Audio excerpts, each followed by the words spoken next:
नमस्कार मित्रांनो, welcome back to S class education.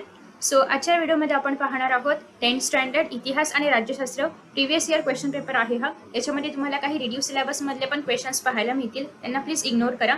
हा पेपर मी यासाठी अपलोड करते की जेणेकरून तुम्हाला पेपर कसा असतो आणि त्याच्याबद्दल थोडीशी रिव्हिजन जर हवी असेल तर तुम्ही करू शकता. Okay, so first of all आहे क्वेश्चन नंबर 1. प्रश्न पहिला अ आहे. तुम्हाला विधानं दिलेली आहेत, खाली 4 पर्याय दिलेत आणि त्या 4 पर्यायांपैकी जो पर्याय बरोबर असेल त्याचं उत्तर तुम्हाला या ठिकाणी लिहायचं आहे. त्याच्या खाली छानशी अंडरलाईन करायची आहे आणि तुमचं उत्तर झालं तयार. ओके, तर अशा पद्धतीने तुमच्याकडे 3 विधानं आहेत आणि या तिन्ही विधानांपैकी तुम्हाला करेक्ट ऑप्शन्स भरायचे असतात, म्हणजे लिहायचे असतात आणि तुम्हाला 3 गुण मिळतात. आरामात या ठिकाणी 3 गुण मिळतात. तुम्ही जर फक्त एक्सरसाइज मधले जरी MCQs केले तरीही तुम्हाला या ठिकाणी आरामात पैकीच्या पैकी गुण मिळू शकतात. पण तरीही तुम्हाला काही टेक्स्टबुक मध्ये पण MCQs करावे लागतील, कारण बोर्डाने असं नाही सांगितले की तुम्हाला या ठिकाणी जे MCQ येतील ते फक्त आणि फक्त एक्सरसाइज मधले येतील, असं काही नाहीये. तुम्ही जर या ठिकाणी काही MCQs पाहिले तर हे टेक्स्टबुकच्या आतमध्ये जो लेसन आहे तर त्याच्यामधले आहेत, एक्सरसाइज मधले नाहीयेत. ओके, सो दॅट्स वाय तुम्हाला प्रत्येक लेसन एकदा तरी वाचायचं आहेच.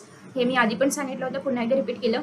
नेक्स्ट आहे प्रश्न पहिला ब. इथे तुम्हाला चुकीची जोडी ओळखून लिहायची आहे. तुमच्याकडे 3 गट आहेत आणि प्रत्येक गटामधली चुकीची जोडी ओळखून तुम्हाला लिहायचं आहे. हे कसं लिहिणार आहात? प्रश्न पहिला ब, त्यामधला अ आणि खाली लिहायचं आहे. हे नाही लिहायचं उत्तरपत्रिकेमध्ये, फक्त लिहायचं आहे चुकीची जोडी आणि जी काय जोडी असेल ती तुम्हाला या ठिकाणी लिहायची आहे. ओके, प्रत्येक गटामधील जोडी चुकीची जोडी ओळखण्यासाठी 1-1 गुण आहे आणि असं तुम्हाला या ठिकाणी 3 गुण आरामात मिळतात. अगेन हे तुम्हाला मोस्टली एक्सरसाइज मध्ये विचारलं जातं, पण बऱ्याचदा टेक्स्टबुक मध्ये जे लेसन्स आहेत त्यामधलेही काही प्रश्न जे इम्पॉर्टंट आहेत ते येऊ शकतात. कोणते प्रश्न येऊ शकतात चुकी बरोबरसाठी वगैरे, त्यासाठी मी ऑलरेडी व्हिडिओ अपलोड केलेला आहे, तुम्ही तो चेकआउट करू शकता. नेक्स्ट आहे प्रश्न दुसरा अ. संकल्पना चित्र पूर्ण करा. याच्यापैकी तुम्हाला कोणतेही 2 संकल्पना चित्र पूर्ण करायचे असतात तिघांपैकी आणि 4 गुणांचा हा प्रश्न आहे. अगेन भारतातील जागतिक वारसा स्थळ यासाठी तुम्ही कोणतीही जी सोपी नावं आहे जी तुम्हाला लक्षात राहतील अशी नावं पाठ करून ठेवा, कारण असे प्रश्न येऊ शकतात. बैठक हे तुम्हाला स्ट्रिक्टली पुस्तकामधलेच लिहायचे आहेत, बाहेरचे मनाचे कोणतेही खेळ लिहायचे नाहीत.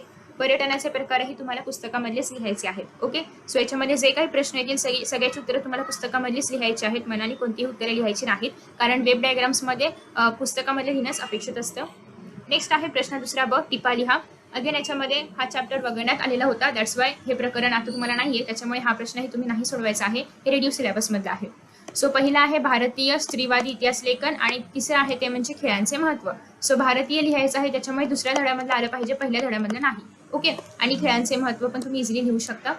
टिपा लिहा हे तुम्हाला अराउंड 25 to 30 शब्दांमध्ये लिहायचं असतं. सो 6 ते 7 ओळी लिहायच्या आहेत. 2 ते 4 पॉईंट्स तुम्हाला याच्यामध्ये लिहायचे आहेत.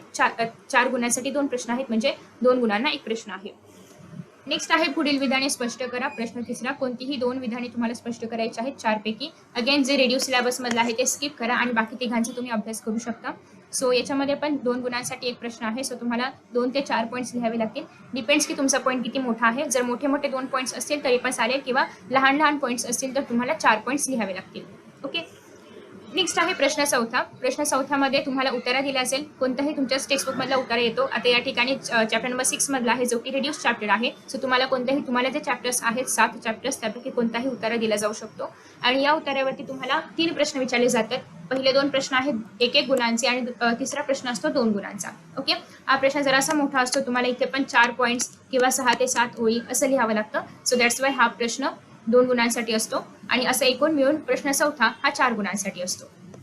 नेक्स्ट आहे प्रश्न 5वा. सविस्तर उत्तरे लिहायची आहेत आणि तुमच्याकडे 4 ऑप्शन्स आहेत, 4 पैकी कोणतेही 2 तुम्हाला सोडवायचे आहेत. 6 गुणांसाठी आहे, थोडासा मोठा प्रश्न आहे आणि त्याच्यामुळे तुम्हाला इथे अराउंड 60 शब्दांपर्यंत उत्तर लिहावं लागतं, म्हणजे 10 ते 12 ओळी तुम्हाला उत्तर लिहावं लागतं. आणि जर पॉईंट्स मध्ये म्हणाल तर तुम्हाला या ठिकाणी मोठे पॉईंट्स असतील तर 3 पॉईंट्स, लहान पॉईंट्स असतील तर 6 ते 7 पॉईंट्स लिहायचे आहेत. कोणतेही 2 तुम्ही यामधून सोडवणार आहात.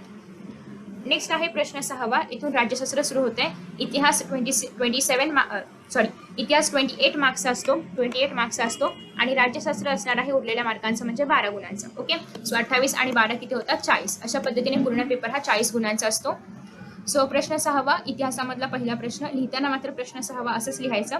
पहिले 2 MCQs असतात. अगेन लिहिताना विधान लिहायचं आहे, त्याच्यामध्ये जे उत्तर आहे ते भरायचं आहे, खाली अंडरलाईन करायची आहे. अशाच पद्धतीने तुम्हाला हा पॅटर्नच फॉलो करायचा आहे 2 गुणांसाठी.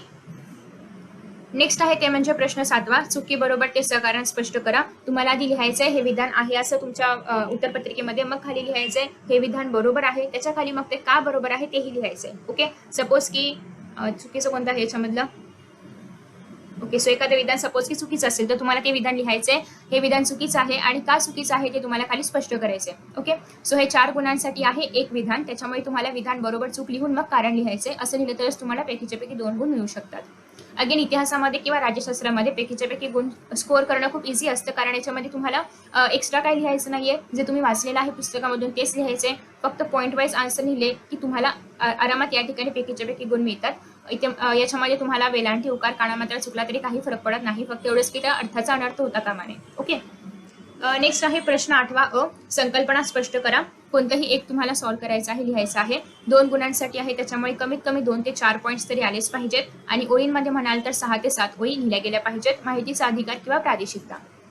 नेक्स्ट आहे प्रश्न 8वा ब, तुम्हाला संकल्पना चित्र पूर्ण करायचे. दोघांपैकी कोणतेही एक तुम्ही पूर्ण करू शकता. हे रेडिओ सिलेबस मधलं आहे. नाही सॉरी, अरे वर का नाही झालं, हे परत अडकलं. हा, हे रेडिओ सिलेबस मधलं आहे आणि तुम्हाला फक्त याच्यापैकी एकाचीच रिव्हिजन तुम्ही करू शकता. पेपरमध्ये मात्र तुम्हाला 2-2 येतील, सो तुम्ही त्याच्यामधलं कोणतेही एक डिसाईड करू शकता. हे 2 गुणांसाठी आहे. प्रत्येक ब्लँक हा हाफ मार्क्ससाठी असतो. ओके, आफ्टर दॅट नेक्स्ट आहे प्रश्न 9वा. 9वा प्रश्न आहे, थोडक्यात उत्तरे लिहा. 2 पैकी तुम्ही कोणतेही एखादं सॉल्व्ह करू शकता जे तुम्हाला हवं असेल ते.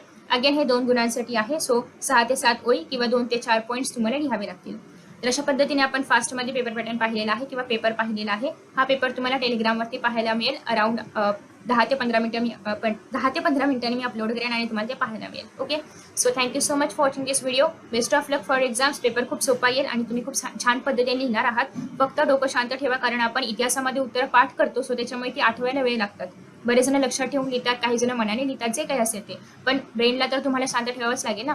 सो तुम्ही जेवढं शांत राहाल, जेवढं पॅनिक नाही होणार, टेन्शन नाही घेणार, तेवढी तुम्हाला उत्तरं आठवतील आणि तुम्ही ते इझिली लिहू शकता.